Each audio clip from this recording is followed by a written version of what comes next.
I would like to highlight a couple of things that they mentioned, which has worked for me. My life changed after my MBA.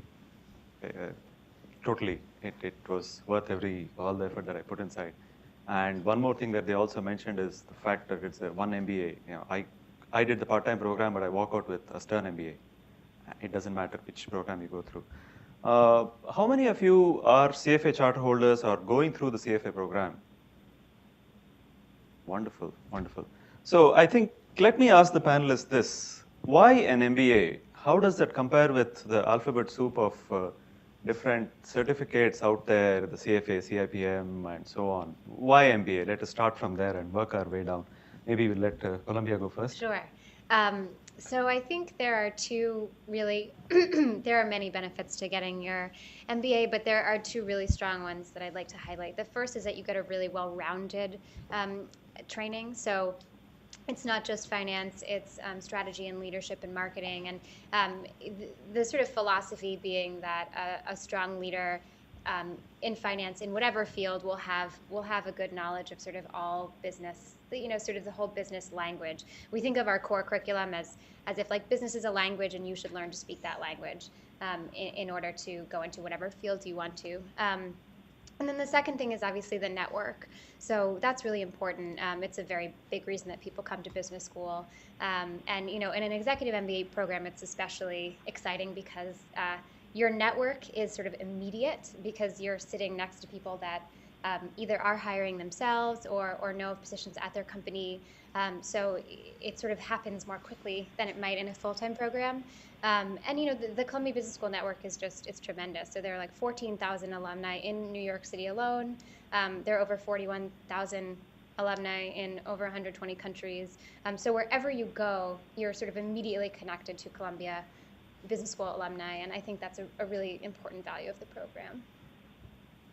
Great. Joe? No, I echo Hannah's comments and would just say that Cornell as a university is the largest of the Ivies with 260,000 alums living globally. So not even just if you want to be New York, like you said, with LinkedIn and Facebook, even the minute you matriculate, I don't know if you just, I mean, the minute you matriculate, you put your LinkedIn profile and you put your resume like you would undergraduate with your program, anticipated graduation May 2015. So the smart students already are networking the minute they go into these programs, and they're always having a cup of coffee and looking for opportunities. With that said, most people go in these programs. It's different than a trade skill like a CFA. Is you're looking to either maybe take these courses that we're giving you and start your own business.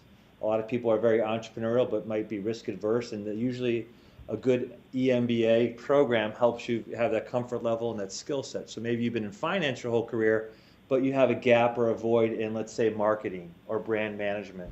And the other thing is maybe you want to move up within your organization or move on to a different industry and you're looking for the leadership thread. Most of these programs have really good top leadership threads. So it really is apples and oranges, I think, with that. It's not that one is any better than the other.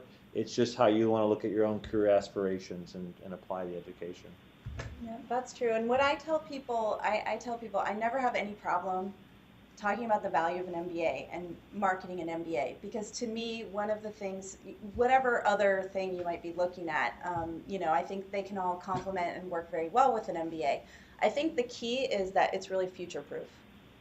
You may have an idea right now of the path that you're planning to take and the things that you're planning to do, but anything can happen, right? I mean, who would have thought Lehman was going to happen?